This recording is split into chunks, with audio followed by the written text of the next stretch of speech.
The Chinese government managed to revoke some of the observer status of some of the NGOs at the United Nations for their support of the Uyghur and Tibetan cause. Xitoy hukumati biz tinchlikparvar xalq. Tibet xalqi, Uyg'ur xalqi azaldan tinchlikparvar xalq.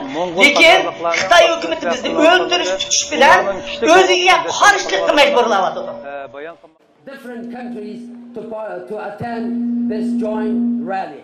Bugun Ilham To'xta degan bizning tinchlik bilan kishilik huquq bir ziyolilarimizni muddatsiz kasdi Xitoy.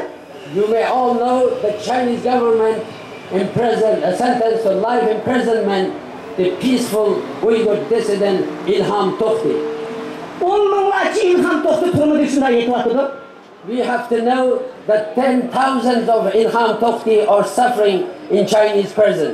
Bugun mana Birlashmiş Millatlarning oldida turibdimiz.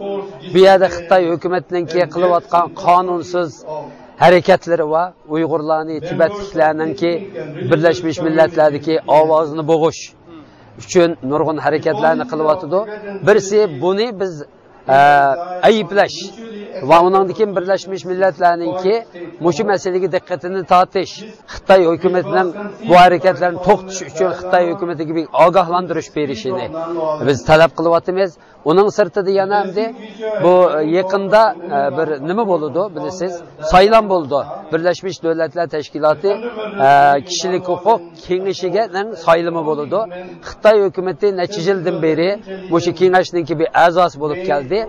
Bu kengashning vazifasi dunyoda kishilik huquqninki dafsanda bo'lishining oldini olish, dafsanda qilgan davlatlarni javobgarlikka tortish. Ammo Xitoydek bir davlat bu kengashning a'zosi bo'lib turdi.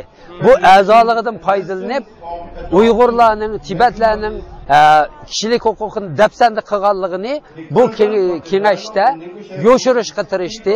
Mushu o'zining bu yerdagi a'zolik huquqidan foydalanib. Shuning uchun bundaq bir davlatning kishilik huquqini qo'llash uchun qurilgan bir tashkilotga a'zo bo'lishi, ya'ni nayt ichinishlik bir ish bo'ladi. Shuningga biz butun davlatlarni Xitoy hukumatiga bu yerga a'zo qilmaslikka chaqirish uchun bu yerda turibmiz. Biz mushu ovozimizni yetkazish uchun keldik. Birlashmiş Millatlarning oldida turibmiz. Shiorlarimiz yangrab ketdi bu yerga. Mushuning bilan u Birlashmiş Millatlarga anglandi. Bu yerda yig'in ichilyapti. Shu yig'indagilar hech bo'lmasa bu yerda nima bo'lganligini ko'rdi. Xitoyga bo'lgan norozilikni bu yerda ko'rdi.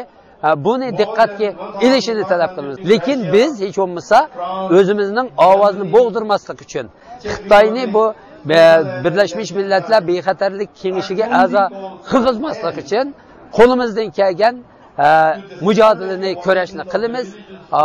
Nimasi uning natijasini Alloh belgilaydi. Bugün nihayet tarihi ehemmiyetga ega bir birleşme zo'r namoyish bo'ldi. Bizmi Dünya Uyg'ur Qurultiyi markaziy organninki tashkillashi bilan Germaniyadan maxsus tunagan bir 100 dan ortiq Uyg'ur kichik yo'l yurib, zo'r hayajonda vatan millatga bo'lgan mas'uliyatchanlik tuyg'usida, sevgi ichida bu yerda vatan ichida izilayotgan, xorlanayotgan, zulm chekayotgan, qirilayotgan xalqimizning dod-faryodlarini anglitimiz degan bir ulug' yuksak g'oya bilan biz yo'lga chiqib, bugun atigan bu janaga yetib keldik. Ham mana hozir siz ko'rib turibsiz, biz haqiqatan xo'shal. Gerçi Germaniyada kuni bo'lsin bugun shu namoyish kelgan qarindoshlarimizning hammasi degidek ish o'rnida ruxsat so'rab, bir kunlik vaqtini pido qilib bu namoyish qatnashdi.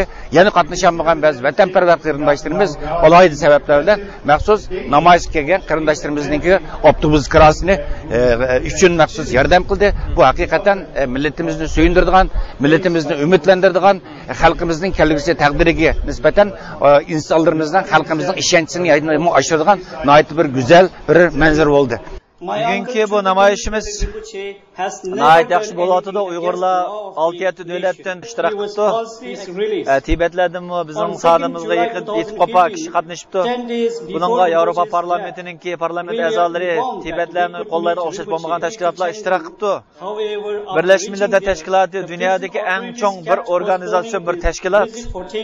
Bularda Uyg'urlarning inson huquqlari masalasi va Tibetning inson huquqlari masalasi akilib bu yerda so'zlab tonitish, bularni o'zimizning haqlarimizni talab qilishimiz bizim uchun alalaydigan eng chong aylanning birisi bu. Shunlashqa Uyg'urlarning bu yerda kelib Xitoy hukumatiga qarshi, ya'ni Xitoyning Uyg'urlarga va Tibetlarga olib berayotgan davlat terrorlik siyosatiga qarshi ularning xalqaro so'rovlarda Birlashgan Millatlar Tashkilotidimi o'xshash bo'lgan inson tashkilotlariga qilayotgan haqsizliklari ularning o'z huquqidan foydalanib bu yerda ipilayotgan o'yinlarga qarshi bu yerda biz o'zimizning inson haqlari masalasidagi o'rnimizni sharhlab dunyo jamoatchilik oldida ularning abtibashir ish tashlashimiz bizim uchun nihoyatda muhim.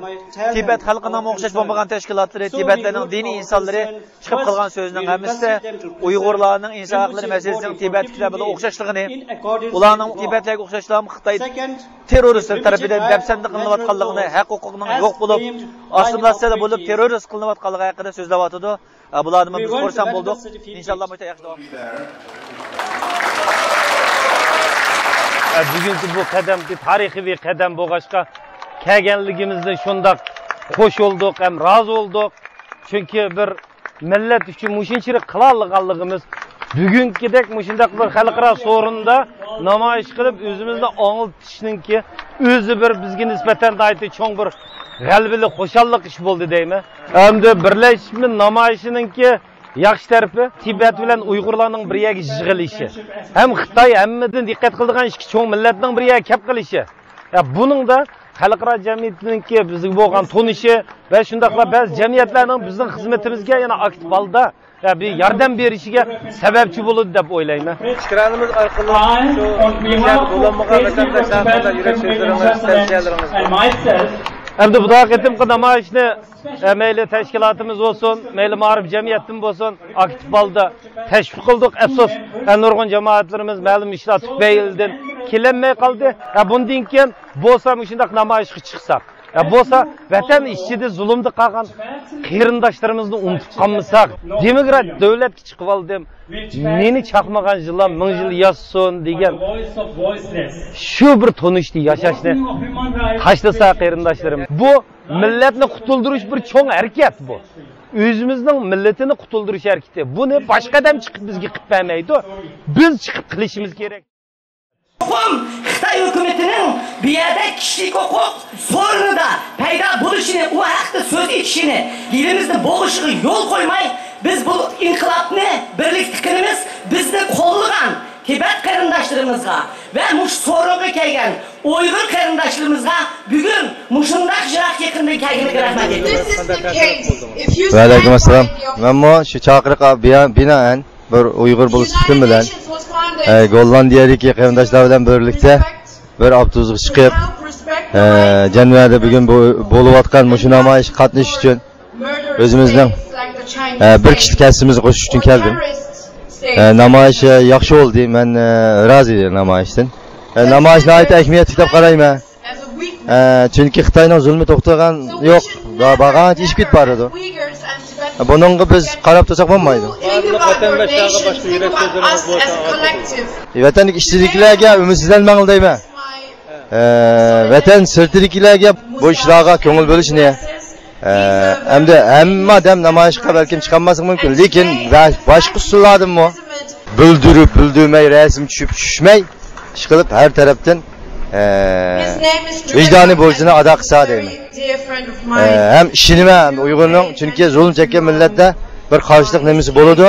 Uni shu azozdan o'yg'itib, hammamiz azozdan chiqarsak, bir vijdonlar to'pi bo'ladi. Shu vijdon to'pini Xitoy qatda itish kerak endi. Bu bugungi kun intayin unutqisiz bir kun bo'ldi.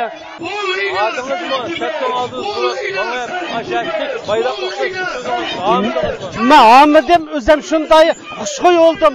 Millatimning uchun qilgan ishimga bunchalik ishlarga men yerib qolmayman. Hammanglarga Allohning salomati.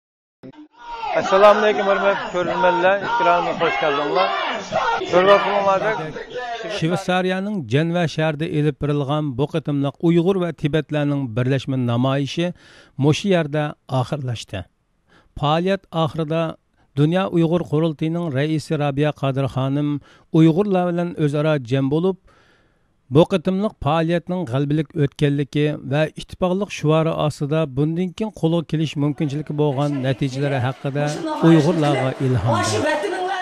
Ko'pchilik Rabia Qadir xonimning so'zi tukkandin keyin uning bilan birga ko'p sonda Uyg'urlar jam bo'lib, xotir rasmga tushdi.